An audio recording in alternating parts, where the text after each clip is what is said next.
Hello and नमस्ते everyone, welcome back to my channel बिना best. I hope आप सभी अच्छे होंगे। तो आज के इस वीडियो में मैं आप लोग के साथ शेयर कर रही हूँ कि मैं किस तरीके से अपनी ग्रोसरी शॉपिंग करती हूँ, कैसे उसे अरेंज करती हूँ और ग्रोसरी शॉपिंग करने से पहले क्या मैं वो काम करती हूँ। तो ग्रोसरी लिस्ट बनाने से पहले मैं एक दिन पहले सारे डब्बे वगैरह चेक कर लेती हूँ और जिन डब्बे में थोड़ा सा सामान है उसको मैं निकाल के दूसरे डब्बे में रख लेती हूँ और जो डब्बे खाली हो गए हैं उनको मैं वॉश करने के लिए रखती हूँ। इससे ये पता चल जाता है कि कौन सा सामान ख़त्म हो गया है और कितनी क्वांटिटी में आना है, ये पहले ही पता चल जाता है। तो जो भी सामान लाना होता है और जो डब्बे खाली हो गए होते हैं उसको मैं अच्छे से वॉश करके रख लेती हूँ एक दिन पहले। इससे क्या होता है, डब्बे भी अच्छे से ड्राई हो जाते हैं जिस दिन राशन इनको फिल करते हैं। और जो राशन डब्बों में पड़ा हुआ है उसको मैं गीले कपड़े से अच्छे से साफ़ कर लेती हूँ और सारे डब्बों को निकाल के अच्छे से क्लीन कर लेती हूँ।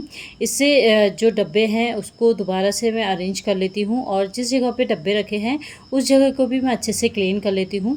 तो मंथ के स्टार्टिंग में ही मैं अपने ग्रोसरी का जब सामान लाती हूँ तभी किचन को भी अच्छे से डीप क्लीनिंग कर लेती हूँ। इससे ये होता है कि बार बार किचन को क्लीन करने की ज़रूरत नहीं होती है हर एक सामान निकाल के। तो एक बार अगर सामान निकाल के अच्छे से साफ़ कर लेते हैं मंथ के स्टार्टिंग में तो बहुत आराम हो जाता है। वैसे तो मैं डेली साफ़ करती हूँ, बट जो ये बड़े बड़े डब्बे होते हैं इनको बार बार निकाल के साफ़ नहीं कर पाते हैं। और जितने भी मेरे यहाँ पे डेकोरेशन का सामान भी रखा था उनको भी साथ ही साथ मैं अच्छे से क्लीन कर लेती हूँ। तो मैं ये वैसे तो वीकली में कर लेती हूँ साफ़, बट मंथ के स्टार्टिंग में एक बार अच्छे से डीप क्लीनिंग कर लेते हैं तो उतनी ज़रूरत नहीं होती है इनको क्लीन करने की। तो एक बार मैं इनको अच्छे से साफ़ कर लिया था जितने भी डेकोरेशन के थे। और जिस में मैं ग्रोसरी का सामान रखती हूँ जिस बकेट में, उस बकेट को एक बार निकाल के चेक कर लेती हूँ जो सामान पहले से रखा हुआ है और जो डब्बे खाली हो गए हैं उनमें मैं उन सामान को फिल कर लेती हूँ। और एक में मैंने ग्रोसरी का सामान रखा है और एक में जो बच्चों के स्नैक्स वगैरह होते हैं वो रखे हुए हैं इस वाले बॉक्स में। तो इनको भी निकाल लेती हूँ और जो डब्बे खाली हो गए हैं उनको फिल कर लेती हूँ। जैसे पोहा का एक पैकेट मुझे मेरे पास पड़ा हुआ था तो उसको मैंने फिल कर दिया। अब मैं इस मंथ जैसे मेरे 2 पैकेट लगते हैं मंथ में जो पोहे के हैं, तो इस मंथ में सिर्फ एक ही पैकेट लेके आऊँगी। तो ग्रोसरी लिस्ट फिर मैं उस अकॉर्डिंग बनाती हूँ। वैसे तो मैं लिखती रहती हूँ, जैसे बीच में कोई भी सामान ख़त्म हो जाता है तो डायरेक्टली उस समय अगर हम लिख लेते हैं तो याद भी रहता है और कोई सामान डबल भी नहीं आता है। तो हमेशा जब भी आप ग्रोसरी का सामान लेने जाएं एक बार अपनी ज़रूर एक लिस्ट बना लीजिए। इससे क्या होता है, वही सामान आता है जो आपको चाहिए होता है और इससे काफ़ी सेविंग भी हो जाती है और लिमिटेड का सामान भी आता है और कितनी क्वांटिटी में चाहिए ये पता चल जाता है। तो जैसे मुझे आज ग्रोसरी का सामान लेने जाना था तो सुबह के लगभग 9 बजे तक मैंने घर का सारा काम कर लिया था। तो आज जो मेरा डे है काफ़ी बिजी होने वाला था तो मैंने सुबह ही लंच की भी प्रिपरेशन कर दी थी। तो आज मैं लंच में बना रही थी मसूर की दाल और चावल बना रही थी। तो मैं किस तरीके से मसूर की दाल बनाती हूँ आप लोग भी ज़रूर ट्राई कीजिएगा, बहुत ही टेस्टी बनती है। तो मैंने 2 बड़े चम्मच घी डाल दिए थे। जैसे घी गर्म हो जाए उसमें मैंने जीरा डाल दिया था हाथ से क्रश करके, इससे जीरे का बड़ा अच्छा फ्लेवर आता है। फिर उसके बाद मैंने लहसुन डाल दिया था। तो जैसे ही लहसुन हल्का गोल्डन ब्राउन हो जाए उसके बाद प्याज डाल देना है।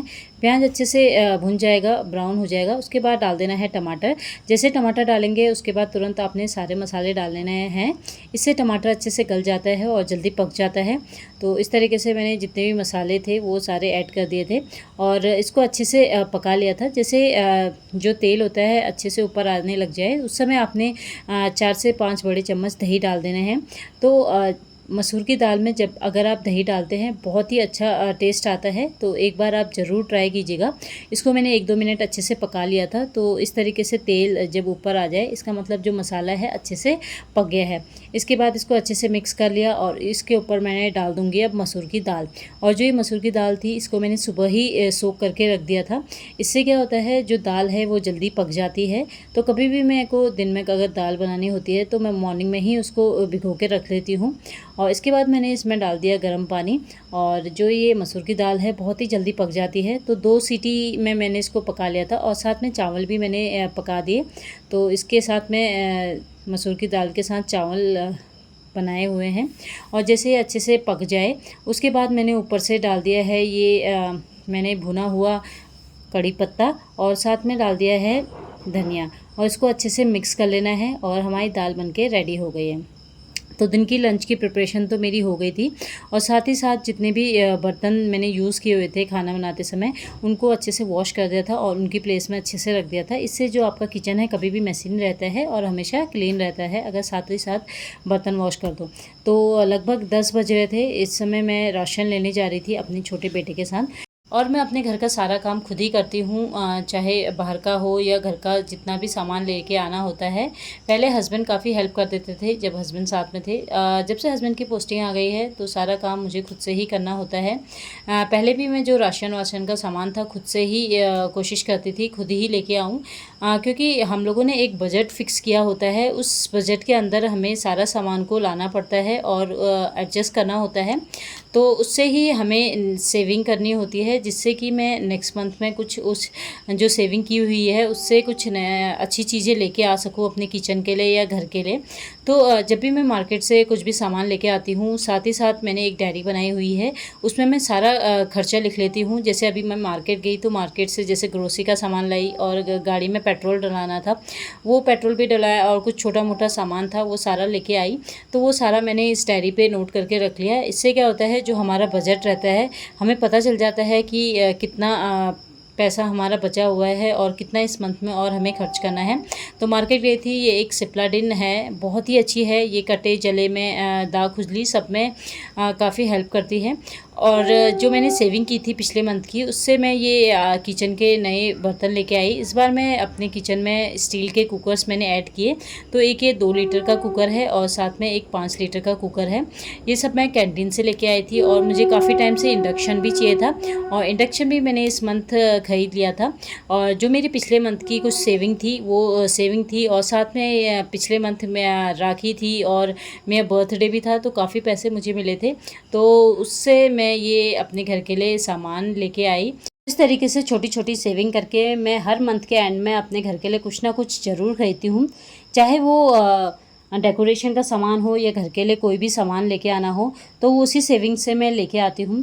और ये सेविंग तभी पॉसिबल हो पाती है जब आप एक प्रॉपर लिस्ट बनाते हैं और एक आपका प्रॉपर फिक्स बजट रहता है, तभी आप सेविंग कर पाएंगे। तो जैसे कि मैंने आपको बताया मेरे पास एक डायरी है, वो उसमें मैं डेली का खर्चा लिखती हूँ, चाहे 10 रुपये का खर्चा हो, चाहे 50 का हो, चाहे 1000 का खर्चा हो। डेली उसको शाम को मैं उसको फिल करती हूँ उस डायरी में, जो मेरे डेली का खर्चा रहता है। उससे पता चल जाता है कि जो आपने अमाउंट फ़िक्स किया हुआ है उससे एक्स्ट्रा तो आप खर्च नहीं कर रहे हैं और जो अमाउंट बचा होता है उसी में मंथ का खर्चा करना होता है। तो इस तरीके से मैं छोटी छोटी सेविंग करती हूँ। और जो हाउसवाइफ है, जॉब नहीं करती है, वो अपने जो मंथली खर्चा है उसमें काफ़ी सेविंग कर सकते हैं। जो सेविंग करती है उससे वो अपने शौक़ पूरे कर सकते हैं या जो भी सामान उन्हें चाहिए होता है वो ख़रीद सकते हैं। तो इस तरीके से हमेशा लिस्ट ज़रूर बनाएं, अपने जो भी सामान की लिस्ट है और एक बजट फ़िक्स करके रखें और जो एक्स्ट्रा सेविंग बचता है वो तो फिर आपका ही रहता है। अभी मैं इसकी पैकिंग कर दूंगी क्योंकि अभी मैं इसका यूज़ नहीं कर रही हूँ, नेक्स्ट डे से स्टार्ट करूँगी। आज मुझे ग्रोसरी का सारा सामान लगाना था किचन में और किचन की डीप क्लीनिंग भी करनी थी, तो अभी मैं इनको पैक करके वैसे ही रख दे रही हूँ। जब यूज़ करूँगी तो आप लोग के साथ ज़रूर शेयर करूँगी। तो जितना भी मैं अभी ग्रोसरी का सामान लाई थी उसको निकाल के साइड कर लूँगी और इस समय पता चल जाएगा कि जो सामान ख़त्म हो गया था उसको साइड निकाल लेंगे और जो डब्बे खाली किए हुए थे, वॉश किए थे, उनमें मैं इनको फिल कर दूँगी और जो सामान अभी नहीं चाहिए उनको मैं वैसे ही बॉक्स में रख दूँगी। और जो साथ में मैं फ्रोज़न का सामान लेके आई थी, यानी हरे मटर लेके आई थी, चीज़ लाई थी, उनको मैं फ्रीज़र में फ्रीज करके रख दूँगी। तो साथ ही साथ सारे काम करते जाऊंगी और सबसे पहले जो ग्रोसरी का सामान रखती हूँ इस कैबिनेट में, इसको अच्छे से क्लीन कर लूँगी। तो ये हमेशा मैसी हो ही जाता है, तो मंथ के स्टार्टिंग में मैं इसको अच्छे से अरेंज करके रख लेती हूँ क्योंकि इसमें राशन वगैरह का सामान रहता है। तो सामान निकालते हैं तो सारा सामान इधर उधर हो जाता है और बच्चे भी सामान निकालते हैं तो सारा सामान बिखर ही जाता है। तो मैंने डिसाइड किया कि इन कैबिनेट्स को भी अच्छे से क्लीन करके इसमें सारे सामान को अच्छे से अरेंज करूँगी। तो क्लीन करने के लिए एक सॉल्यूशन बनाया। तो मैंने 1 गिलास पानी लिया हुआ है और उसी का हाफ़ से हाफ़ ग्लास मैं विनेगर लूँगी और इस सॉल्यूशन को अच्छे से मिक्स कर दूँगी। ये सॉल्यूशन काफ़ी अच्छा रहता है किचन के लिए। अगर आपको किचन में कॉकरोच, चींटीज़ के शिकायत रहती है तो इस तरीके से आप क्लीनर ज़रूर बनाएं। इससे अगर आप साफ़ करेंगे तो आपके घर में जो कॉकरोच, चींटी है बिल्कुल ख़त्म हो जाते हैं। चींटी तो मेरे घर पे बिल्कुल भी नहीं है। तो काउंटर टॉप तो मैं डेली इसी से सॉल्यूशन से साफ़ करती हूँ। और जो नीचे कैबिनेट्स वगैरह थी इनको अच्छे से क्लीन कर दिया था और इसमें एक पेपर वगैरह बिछा दिया था। और इसकी एक ही विंडो खुलती है, एक साइड मैंने सामान रखा है तो ज़्यादा ज़रूरत नहीं होती है। और इसमें मैं वही सामान रखती हूँ जो डेली में नहीं चाहिए होता है, कभी कभार ही चाहिए होता है। तो इसमें बड़े बड़े बर्तन रखे हैं, जैसे थालियाँ, प्लेट्स वगैरह हैं, इनको रखे हैं। जब कोई गेस्ट वगैरह आते हैं तभी इसकी ज़रूरत होती है। और जो प्लास्टिक के प्लेट्स वगैरह थे वो मैंने नीचे रख दिए थे। और ये अप्पे का पैन है, इसको भी मैं नीचे रख दूँगी क्योंकि डेली तो इसका यूज़ नहीं आता है, वीक में एक बार ही हम अप्पे वगैरह बनाते हैं। तो उसको मैंने नीचे रख दिया है और ऊपर की साइड में यहाँ पे इडली मेकर रख दिया है। तो इस तरीके से मैंने यहाँ पे सारे बड़े बड़े सामान रख दिए हैं जो कि डेली नहीं चाहिए होते हैं, जैसे घी के डब्बे हैं। और यहाँ पे अचार है, तो इस अचार को मैंने दूसरे डब्बे में रख दिया था क्योंकि इस मेरे पास इतना बड़ा अचार का डब्बा था तो बेकार में काफ़ी स्पेस ले रहा था। तो छोटी इस डब्बे में मैंने इसको रख दिया तो काफ़ी स्पेस मुझे मिल गई। और यहाँ पे सारे डोंगे वगैरह भी रख दिए हैं मैंने, जो कि डेली नहीं चाहिए होते हैं, कभी कभार ही चाहिए होते हैं। तो इस तरीके से मैंने इस कैबिनेट को अच्छे से अरेंज करके रख दिया था और इसको अच्छे से मैंने क्लीन कर दिया था। तो एक बार स्क्रबर से साफ़ करके एक गीले कपड़े से इसको अच्छे से क्लीन कर दिया। और बाहर की साइड में भी अच्छे से मैं इसको क्लीन कर लूँगी। तो बाहर काफ़ी गंदगी हो जाती है तो आराम से निकलती नहीं है। तो मैंने एक स्क्रबर लिया, स्क्रबर में डिश वॉश मैंने मिक्स किया और इससे रब किया तो जितनी भी धूल इसमें थी आराम से निकल गई थी। तो एक बार मैंने स्क्रबर से अच्छे से इसको साफ़ कर लिया था और वो सॉल्यूशन का स्प्रे कर दिया था, जिससे कि जो दाग धब्बे थे वो आराम से निकल गए थे। और फिर एक साफ़ कपड़े से इनको अच्छे से क्लीन कर दिया था। तो इस तरीके से दोनों कैबिनेट से जितने भी थे उसको अच्छे से क्लीन कर दिया। तो मंथ के स्टार्टिंग में अगर आप एक बार इस तरीके से डीप क्लीनिंग कर लेते हैं तो आपको बार बार इसको साफ़ करने की ज़रूरत नहीं होती है ज़्यादा। तो इस तरीके से मैंने अच्छे से क्लीन कर दिया था। और इस तरफ भी जो कैबिनेट थी इसमें भी मैंने इसी स्प्रे को अच्छे से स्प्रे कर दिया था और स्क्रबर की हेल्प से अच्छे से रब कर दिया था। फिर साफ़ कपड़े से इनको अच्छे से पोंछ दिया था। और जो ये हम खोलते रहते हैं इस कैबिनेट को तो इसके किनारे भी काफ़ी ख़राब हो जाते हैं, उसको भी अच्छे से स्क्रबर कर दिया था। और जब ये अच्छे से सूख गया था इसमें नीचे मैंने लाइनिंग लगा दी थी। आप चाहे तो न्यूज़पेपर वगैरह भी लगा सकते हैं या कोई पॉलीथीन वगैरह रख दीजिए। इससे क्या होता है, जो सामान ऊपर का होता है बिल्कुल भी ख़राब नहीं होता है। जो भी डस्ट वगैरह आती है इसमें पड़ जाती है तो अच्छे से क्लीन करने के लिए ईजी रहता है। तो ये मेरे पास कुछ वुडन प्लैंक रखे हुए थे तो इसको मैं काफ़ी टाइम से DIYs करने की सोच रही थी, तो DIYs नहीं किया तो मैंने सोचा इसको यहीं पर अरेंज किया जाए। तो जितने भी कप्स ग्लास वगैरह थी उसको मैंने यहाँ पर रख दिया है। कुछ मैंने ऊपर साइड में निकाल के रखे हुए हैं और कुछ यहाँ पे रखे हैं जो डेली यूज़ में नहीं चाहिए। और यहाँ पे कुछ खड़े मसाले वगैरह रखे हुए हैं, जैसे साबुत मिर्ची रहती है, लाल मिर्च और कस्तूरी मेथी है, कॉर्नफ्लावर है, वो सब मैंने यहीं पे रखा है। और जो सामान मेरे पास बचा हुआ था उसको भी अच्छे से मैंने इन डब्बों में फिल कर दिया। और यहाँ पे भी सारा मैं स्नैक्स का सामान वगैरह रखती हूँ क्योंकि बच्चे अपने आप भी निकाल लेते हैं। तो जो मेरा छोटा बेटा है जब भी उसको भूख लगती है तो अपने आप यहाँ से सामान निकाल लेता है। मैं यहाँ पे नमकीन बिस्किट्स वगैरह रख देती हूँ तो उसको भूख लगती है तो वो खुद से निकाल लेता है या मतलब हमसे मांग लेता है। तो बच्चों के लिए भी इजी रहता है, तो हमेशा बच्चों के पहुँच तक ही वो सारे स्नैक्स वगैरह रखें जिससे कि बच्चों को भी ईजी हो। और यहाँ पे मैंने पहले ये बॉक्स वगैरह रखा हुआ था तो काफ़ी स्पेस ये ले रहा था, तो इसको चेंज करके मैंने यहाँ पे ये कार्डबोर्ड रखा का बॉक्स रखा हुआ है। और यहाँ पे ये टूथपिक है, इसको भी मैं अच्छे से फिल कर दूँगी क्योंकि जो टूथपिक है वो डेली चाहिए होता है बच्चों के फ्रूट्स वगैरह में डालने के लिए। अब मैं ये राशन वगैरह का सामान को डिवाइड कर दूँगी। एक बकेट रखा है जिसमें दाल वगैरह रखे हुए हैं, दाल मसाले, और दूसरे में जो खाने के सामान रहते हैं, स्नैक्स वगैरह है, वो सब रखे हुए हैं, जैसे नमकीन हो गए, बिस्किट्स वगैरह हो गए, वो सब मैंने जो कार्डबोर्ड का बॉक्स बनाया था उसमें रखा हुआ है, बादाम वगैरह। और दूसरे बकेट में जितने दाल, तेल और हल्दी मसाला था वो सारा मैंने उसमें रखा हुआ है। और एक प्रॉपर मैंने इसका बॉक्स बनाया हुआ है। और जो नमकीन ख़त्म हो गई थी उसको भी फिल कर दूँगी। तो ये बहुत प्यारे प्यारे से DIYs बनाए थे मैंने हनी जार से। इसमें मैं नमकीन फिल कर लेती हूँ, 2 तरह की रखी है, एक थोड़ी सी स्पाइसी है और एक नॉर्मल है। तो जो नॉर्मल वाली है मेरे छोटा बेटा उसको खाता है तो उसको रखा हुआ है, और जो एक्स्ट्रा बचा हुआ है उसको मैं अलग से एक टिफ़िन में रख दूँगी। और उसको मैं नीचे जैसे मैंने बताया था कैबिनेट्स में रख देती हूँ, इस तरीके से टिफ़िन में रख दिया है। तो जब भी बच्चों को छोटी मोटी भूख लगती है तो आराम से निकाल लेते हैं अपने से। और यहाँ पे मैं मखाने लेके आई थी, इसको भी मैंने एक बॉक्स में अच्छे से फिल कर दिया था। और इन बॉक्स को अच्छे से मैंने वॉश करके रख दिया था, तो जितना आया उसको मैंने फिल कर दिया इसमें। और ये कुछ दाल वगैरह भी मैंने फिल कर दी है। और दाल के साथ मैं कुछ एक ये इस तरीके का बर्तन ज़रूर रखती हूँ, निकालने के लिए सही रहता है मेजरमेंट के लिए। तो जितना भी राशन लेके आई थी उसको अच्छे से मैंने फ़िल कर दिया। तो मंथ के स्टार्टिंग में अगर एक बार आप राशन वगैरह फ़िल कर देते हैं तो बार बार आपको चेक करने की ज़रूरत नहीं पड़ती है। और जितने भी खड़े मसाले थे वो भी मैंने अच्छे से फ़िल कर दिए थे, और साथ ही साथ जो पैकेट्स वगैरह थे उनको डस्टबिन में फेंक दिया, जिससे कि जो किचन है बिल्कुल भी मेसी नहीं दिख रहा था। तो साथ ही साथ सफाई करते रहेंगे तो आपका किचन कभी भी ख़राब नहीं होगा। और जो पैकेट्स बच चुके हैं उसको आपने क्या करना है, गैस में इस तरीके से उसको आगे की साइड थोड़ा सा जला देना है, और उसको अच्छे से आप प्रेस कर देंगे तो वो सील हो जाता है।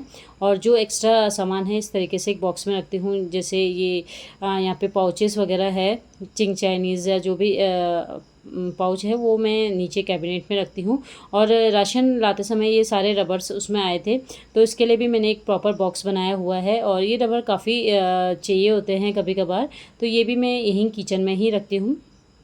और अब जो नीचे मैंने कार्डबोर्ड बॉक्स बनाया था इसमें सारे स्नैक्स रखे हुए हैं, बच्चों के बिस्किट्स वगैरह हैं और बादाम वगैरह, ये सब मैंने यहीं पे रखे हैं जो एक्स्ट्रा है। और मैगी वगैरह भी यहीं पे ही रखी हुई है, तो इजी हो जाता है यहाँ से निकालने के लिए, और बच्चे भी बड़े आराम से यहाँ से निकाल लेते हैं। और जो ये एक्स्ट्रा तेल है ये सब मैंने नीचे रख दिया है। तो इस तरीके से मैंने अरेंज करके रखे हैं अपने ये कैबिनेट।